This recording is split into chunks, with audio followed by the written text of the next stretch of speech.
Welcome back to Winners and Losers, everybody, the show that looks at the highs and lows from around world football this weekend. I'm Joe, and as ever, I'm joined by Patrick. And our first winners this week are Barcelona, who secured the title on the final day with a 3-0 away win at Granada. Joe, tell me about this season. Yeah, Barcelona's dominance just continues, doesn't it? Luis Enrique is going to be absolutely delighted. It's the 6th La Liga title in the last 8 years, and Barcelona are now closing the gap on Real Madrid's overall 32 La Liga titles. They've got 24, Barcelona, and a lot of the players in that side, we talk about the experience, they can't stop winning trophies, can they? Iniesta's got 29, Dani Alves has now got 30, and on the weekend he became the most trophy-laden Brazilian of all time, beating Pelé. That is absolutely unbelievable. Messi and Iniesta picked up their 8th La Liga titles. That's absolutely insane. And Luis Suarez has been unbelievable this season. He finished with the Pichichi Trophy for the top scorer in the league after netting 40. He's the first player other than Messi or Ronaldo to hit 40 goals in La Liga, and he scored 6 hat-tricks in La Liga this season. That's unbelievable. But MSN have scored 90 of Barcelona's 112 goals.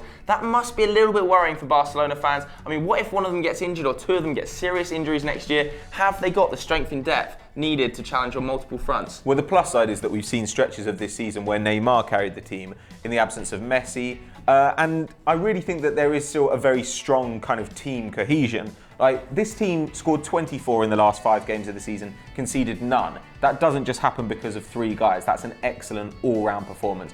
But with Atletico Madrid and Real Madrid facing transfer bans, this is an area where Barcelona can establish a competitive edge. They can strengthen the squad in these areas. But nevertheless, the future still looks bright for Barcelona, and we want to send a massive congratulations to all the fans, players and the staff there. So well done, Barcelona.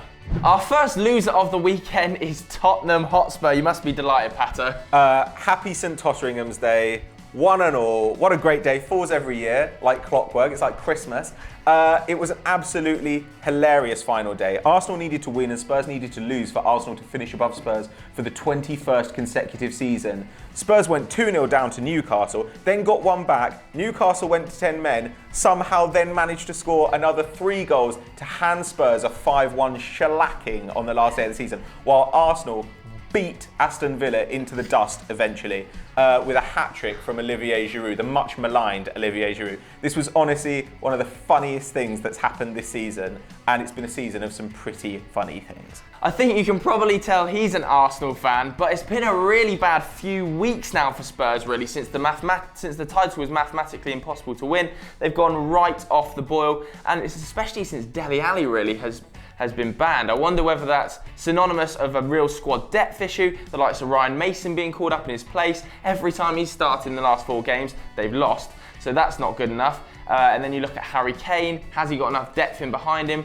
Probably not. Maybe even defensively they need another centre-back, especially with the Champions League next season. So it's worrying times for Spurs, but for Arsenal fans, you can't wipe the smile off their face. It's been a wonderful season, it's been a wonderful campaign, but what we want to know is, what does Spurs need to buy in the summer to ensure that this doesn't happen again, which it will? What do they need to do, and will they finish above Arsenal next season? That's the key question. Let us know your thoughts in the comments below. Our second winner of the weekend is Gonzalo Higuaín. What a season he's had. Yeah, the Argentinian just could not stop scoring in Serie A. 36 league goals. Unbelievable from the Argentinian. He breaks a 66-year-old record set by Oliver Nordahl, which was 35, set back in 1949. He did it on the weekend with a hat-trick and capped it off with an amazing overhead kick. If you haven't seen it, go and check that out. What a goal and what a season for Higuaín. It's probably been the best of Gonzalo Higuaín's career, but there's been a great improvement at Napoli under Sarri. We've seen Marek Hamsik this season, who's been there for quite a long while. He equalled Maradona's record of 81 league goals for Napoli. That's joint 3rd in the club's all-time rankings. A fantastic season then for Napoli and for Higuaín, but there are still questions over his future. So if you were Higuaín, where would you go if you were to leave, or would you stay? Let us know what you would do in the comments below. Our next losers of the weekend are Manchester United, Patrick. The last week of the season has been an absolute shocker for United. They had the chance to leapfrog City, really stick it to their rivals and get in the Champions League places when they went away to West Ham last week. They lost 3-2, and because City got a point yesterday, United would need to win by 18 goals, 18, against Bournemouth to ensure a place in the Champions League next season. Yeah, I still believe. No, I don't believe. I never believed in Louis van Gaal, I don't think. But it was that bomb situation on the weekend as well. Sums up a completely farcical season at Old Trafford. Terrible management from the board level right down to on the pitch. Louis van Gaal has not been good enough. Ed Woodward has not been good enough. Half the players have not been good enough. Manchester United as a whole is going backwards. Over the last 2 seasons, it's been their worst ever Premier League points tallies. Louis van Gaal probably now going to leave in the summer.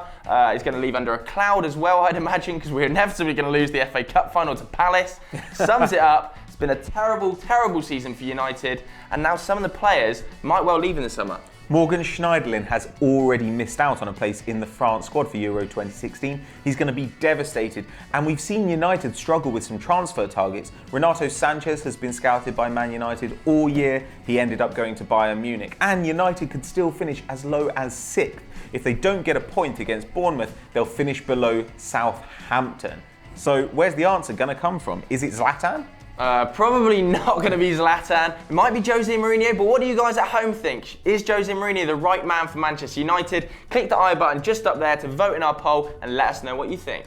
Our next winners of the weekend are Benfica. They secured the title on the final day in Portugal with a 4-1 win over Nacional. Yeah, unbelievable scenes in Benfica. It's their 3rd Primeira Liga title on the bounce. Finished just 2 points clear of Sporting as well, so just pipped them on the final day. But hammered Porto, finished 15 points clear of them. Benfica fans going to be really delighted though. 88 points they finished on. That's their record ever tally in Primeira Liga. And it's particularly satisfying because their former manager, Jorge Jesus, left last summer to join Sporting. So he just lost out on the title. That's particularly gratifying. And it's been a phenomenal season for their strikers at Benfica. Jonas finished with 32 goals and 12 assists. And Kostas Mitroglou, he's had his buyout clause triggered. I think it was €7 million. He's going to be a permanent Benfica player. Plus, they've got the money coming in from the sale of Renato Sanchez. Very exciting times for Benfica. Very exciting times indeed. So we want to send a big congratulations to Benfica and all involved. Our next losers from the weekend are Chelsea, who drew 1-1 at home against Leicester, the champions, Pato. Well, ordinarily that wouldn't be that disappointing a result to draw with the champions, but Chelsea's season has been diabolical. It's been so bad, we haven't actually been talking about how bad it's been. It's just been accepted that Chelsea are dog this season. I don't really know what's going on. I think it might be the worst Premier League title defence ever. They finished below Stoke. Stoke have a goal difference of -14 and took 9 points from the last 30. 9. That's how bad Chelsea are. That is shocking, and I now wonder whether Conte is going to face a real uphill battle this summer. A lot of those players, they're not loyal to Chelsea, are they? The likes of Hazard, Costa. Are they going to be pushing for moves this summer? That's going to be a big question that needs to be answered. We've seen Hazard's form pick up over the last few weeks, started scoring goals again, and I wonder whether that's to put himself in the shop window for the likes of Real Madrid. Well, I wouldn't be surprised. It wouldn't be surprising at all if Real Madrid or PSG started making bids for these players, started sniffing around. And Chelsea might struggle to attract stars next season unless they dramatically overpay in wages. It's a really bad situation for them, but perhaps the lack of European competition might help them out a little bit because they really need to concentrate on the league. Yeah, they're definitely going to need to concentrate on the league for next season, but where are they going to finish next season? Are they going to get even worse? Are they going to climb the table? Let us know what you think in the comments.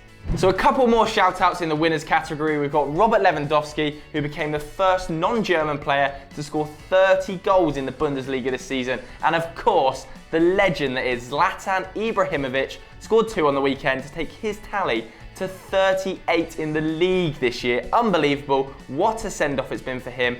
3 Player of the Year awards on the bounce as well. First player ever to do it, Pat. And we've got a couple more losers as well. Sadly, La Liga bids goodbye to Getafe, who were relegated for the first time from the division. And my beloved Rayo Vallecano, sad to see them go, sad to say goodbye to Paco Gémez, but there we go. It's been terrible for them. So those were our winners and losers this week, but who were yours? Who should we have included? Let us know in the comments below. And we briefly touched upon him then, but if you want to know more about the legend that is Zlatan Ibrahimovic, click the link on screen right now to watch everything you need to know. And as always, please do like and subscribe. Catch you next time.